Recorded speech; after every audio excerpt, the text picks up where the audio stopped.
Hello everyone.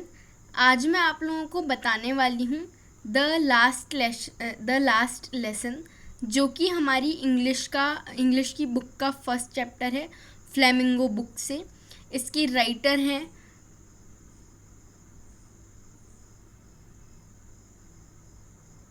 Alphonse दोइट yes. तो ये French novelist हैं, राइटर हैं।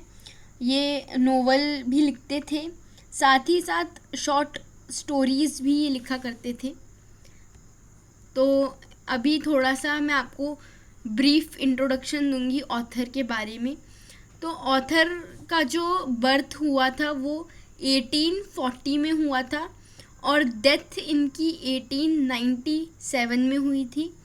इन्होंने काफ़ी लिटरेसी कंट्रीब्यूशन भी दिए, जैसे कि फ्रेंच लिटरेचर में स्पेशली इन्होंने नोवेल्स लिखी काफ़ी सारी और शॉर्ट स्टोरीज़ भी लिखी। तो मेन ये 2 पॉइंट ही हैं जो आपको इनके बारे में पता होना चाहिए।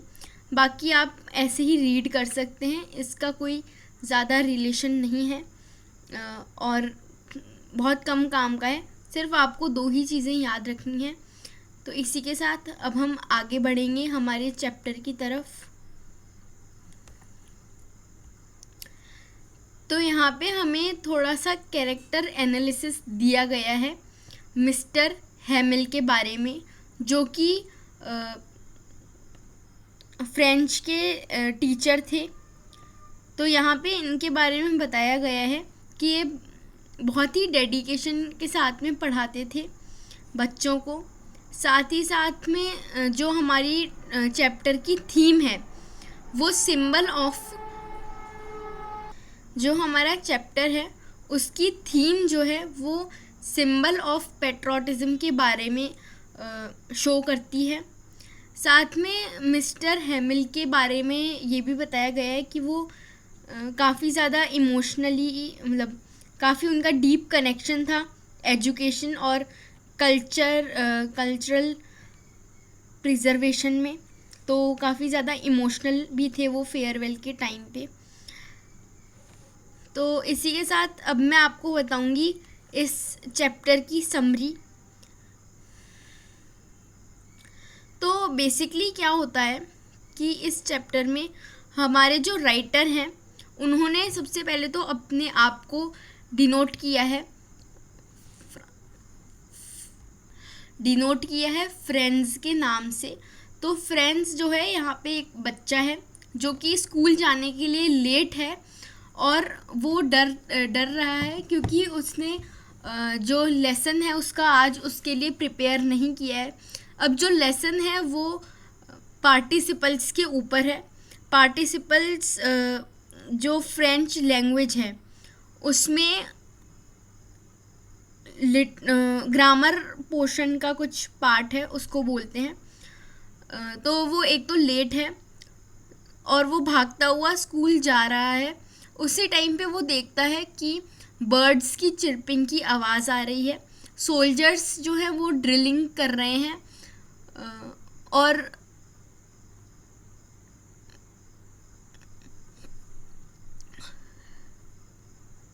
और वो बहुत ज़्यादा रेजिस्ट कर रहा है कि वो स्कूल ही जाए जल्दी से जल्दी, इधर उधर ना घूमे। तो इस पैराग्राफ में जो ये 4 लाइनें हैं यही लिखा गया है कि friends was late for school and dreaded a scolding as he had not learnt his lesson on participles. He thought of running away and spending the day outdoors as he was more fascinated by the sight of bird chirping, the soldiers drilling, than learning the rules of participles. But he resisted his temptation and hurried to school. तो friends जो था वो जल्दी से जल्दी भागता हुआ school गया, सभी इतनी फैसिनेटिंग चीज़ों को इग्नोर करता हुआ क्योंकि वो ऑलरेडी स्कूल के लिए लेट था। अब हमें यहाँ सेकंड पैराग्राफ में बताया गया है कि वो टाउन हॉल से होता हुआ गया उसने देखा कि बुलेटिन बोर्ड पे बहुत ज़्यादा भीड़ जगह है। अब उस बुलेटिन बोर्ड पे जो है वो हमेशा बुरी बुरी न्यूज़ ही आती थी 2 सालों से, जैसे कि लॉस्ट बैटल्स के बारे में, कुछ ड्राफ्ट्स हो गए, ऑर्डर्स हो गए कमांडिंग ऑफिसर के, वो सब उस बोर्ड पे आते थे।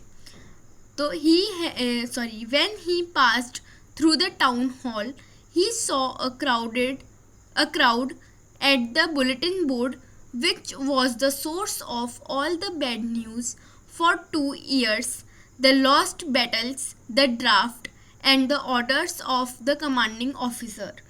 He wondered what could be the matter now. तो वो जा रहा था, उसने देखा कि भीड़ बहुत जगह जमा थी टाउन हॉल में, और वो यही सोच रहा था कि उस बुलेटिन बोर्ड पे अब क्या नई न्यूज़ आई होगी। फिर अब वो स्कूल पहुंच जाता है, तो स्कूल के बाहर से वो देखता है कि स्कूल का एनवायरनमेंट जो है वो बहुत ज़्यादा अलग है, रोज़ाना जैसा नहीं है। वो देखता है कि बहुत ज़्यादा शांति है, जैसे कि संडे मॉर्निंग का टाइम हो। सभी उसके जो क्लासमेट्स थे वो अपनी सीट पे बैठे हुए थे, और जो क्लास थी वो ऑलरेडी स्टार्ट हो चुकी थी, और अब जो फ्रेंड्स था उसको डर लग रहा था क्लासरूम में एंटर करने से, और वो मिस्टर एम हेमिल से बहुत ही ज़्यादा पोलाइटली पूछता है अंदर आने के लिए, और चुपचाप अपनी सीट पे जाके बैठ जाता है। तो then he noticed that the school's environment had completely changed. It was all so still, as quiet as Sunday morning. Through the window, he saw that his classmates had already settled into their places. He blushed and was frightened as he entered the room. To his surprise, M. Hamill asked him very politely to go to his seat. अच्छा, तो यहाँ पे जो M Hemil थे उन्होंने कहा बहुत politely कि वो अपनी सीट पे जाके चुपचाप बैठ जाए। अब जो फ्रेंड्स है वो नोटिस करता है कि टीचर ने जो है उनका ग्रीन कलर का कोट पहना है, वो भी फ्रिल्ड शर्ट के साथ में। साथ ही साथ उन्होंने एक ब्लैक कलर की सिल्क की कैप भी पहनी है, जो कि यूजुअली वो टीचर जो है वो उस ड्रेस को स्पेशल ओकेजन्स पे पहनते थे, जैसे कि अगर कोई अवार्ड मिलने वाला होता है या कोई फंक्शन होता है स्कूल में, तो उसी टाइम पे वो पहनते थे। साथ ही साथ वो ये भी देखता है कि लास्ट बेंच जो अक्सर खाली रहा करती थी क्लास के दौरान, वहाँ पे आज विलेजर्स बैठे हुए हैं। तो he noticed that his teacher has dressed in a green coat and frilled shirt and had worn his black silk cap. The thing which surprised him the most was the back benches were occupied by the villagers. M. Hamill then announced that it was his last French lesson, as an order has received from Berlin to teach only German in the schools of Alsace and Lorraine. The words were a thunderclap on the narrator's face. He regretted not learning his own language and wasting his time on other activities. तो जो friends जो अब M Hemil कह रहे हैं कि वो announce करते हैं कि ये उनका लास्ट फ्रेंच लेसन होगा, क्योंकि बर्लिन और मतलब बर्लिन से ऑर्डर आ चुके हैं कि स्कूल्स में सिर्फ जर्मन पढ़ाई जाएगी। मतलब लॉरेन एंड एलिस की जो स्कूल्स हैं उनमें सिर्फ जर्मन पढ़ाई जाएगी। और ये सुन के जो नरेटर का फेस था वो काफ़ी ठंडा क्लैप हो जाता है, मतलब वो काफ़ी हैरान रह जाते हैं ये बात सुन के, और उन्हें रिग्रेट होता है कि उन्होंने अपनी खुद की लैंग्वेज ही नहीं पढ़ी और अदर एक्टिविटीज़ में टाइम वेस्ट कर दिया। अब और उन्हें ये भी लगता है कि इतने टाइम तक जो बुक्स उन्हें हैवी लगती रही, बेकार लगती रही, अब वो उनकी ओल्ड फ्रेंड्स बन चुकी हैं। साथ ही साथ उन्हें एम हेमल भी काफ़ी अच्छे लगने लगे और वो भूल गए कि वो कितने ज़्यादा स्ट्रिक्ट टीचर थे। उसके बाद में ही realised why the teacher was dressed like that and the villagers had gathered in the classroom to thank their master for this meritorious service of 40 years. It was a sign of repentance for not having gone to school more often. तो अब उन्हें ये बात का realise होता है कि क्यों टीचर जो हैं वो ऐसे ड्रेस अप होके आए थे और जो विलेजर्स थे वो गैदर हुए थे क्लासरूम में ताकि वो मास्टर को थैंक कर सकें उनकी 40 इयर्स ऑफ सर्विस के लिए। साथ ही साथ वो साइन था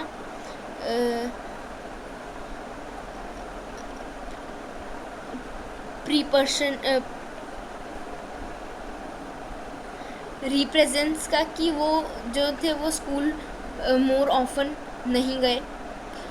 अब क्या होता है कि जो टीचर थे वो फ्रेंड्स से कहते हैं कि वो रूल्स को रिसाइट करें और फ्रेंड्स जो है वो नहीं कर पाता है, उसको याद नहीं होते हैं इसीलिए। तो अब टीचर जो हैं वो उसके पेरेंट्स को ब्लेम करते हैं, इवन खुद को भी ब्लेम करते हैं कि क्योंकि वो खुद भी क्या करते थे कि बच्चों को पौधों में पानी डालने के लिए भेज देते थे और उनका अगर मन नहीं होता था तो कई बार क्लास स्किप करके छुट्टी दे देते थे बच्चों को ताकि वो खुद फिशिंग कर सकें। तो यहाँ पे लिखा है कि now the teacher asked friends to recite the rule of participles but he flubbers and mix up everything. The teacher then blames his parents for being ignorant and sending children to work on the farm. He blamed himself for sending the children to water his plants and giving them a holiday when he went for fishing. उसके बाद में जो MML है वो बताते हैं कि French जो लैंग्वेज है वो कितनी ब्यूटीफुल है, कितनी लॉजिकल है। साथ ही साथ वो कहते हैं कि लैंग्वेज को गार्ड करना चाहिए क्योंकि वो की टू देयर प्रिजन है। और जो टीचर हैं वो तो अब जो टीचर हैं वो अपना लेक्चर कंप्लीट करते हैं और काफ़ी सभी लोग उसको अटेंटिवली अच्छे से सुनते हैं। उसके बाद में जो टीचर हैं वो सभी लोगों को न्यू कॉपीज़ डिस्ट्रीब्यूट करते हैं जिसके ऊपर फ्रेंच अलीस लिखा होता है। तो यहाँ पे वही लिखा है, the teacher then taught the lesson and everyone listened attentively. He handed new copies to everyone with French allies written on them. अब क्या होता है नेक्स्ट कि चर्च में 12 बज जाते हैं और सभी जो पर्शियन सोल्जर्स हैं वो वापस ड्रिल की प्रैक्टिस स्टार्ट कर देते हैं। अब एमएमएल जो है वो कुछ बोलने की कोशिश करते हैं पर वो अचानक से चोक हो जाते हैं और फिर वो ब्लैक बोर्ड की तरफ मुड़ जाते हैं, एक चौक का पीस उठाते हैं और लिखते हैं बड़े बड़े लेटर्स में विले ला फ्रांस, जिसका मीनिंग होता है लॉन्ग लिव फ्रांस। फिर स्कूल जो है वो ओवर हो जाता है। तो वही बात यहाँ लिखी है, when the church struck 12 The tempest of the Persians returned from drill started playing. Hamel tried to speak, but something choked him. Then he returned to the blackboard, took a piece of chalk, and wrote as large as he can, Vive la France, long live France. The school was then dismissed. तो फिर school over हो जाता है. इसी के साथ ये था हमारा आज का लेक्चर, जो कि द लास्ट लेसन था आपकी इंग्लिश बुक फ्लेमिंगो से. ये ओवर होता है. अब हम मिलेंगे नेक्स्ट वीडियो में.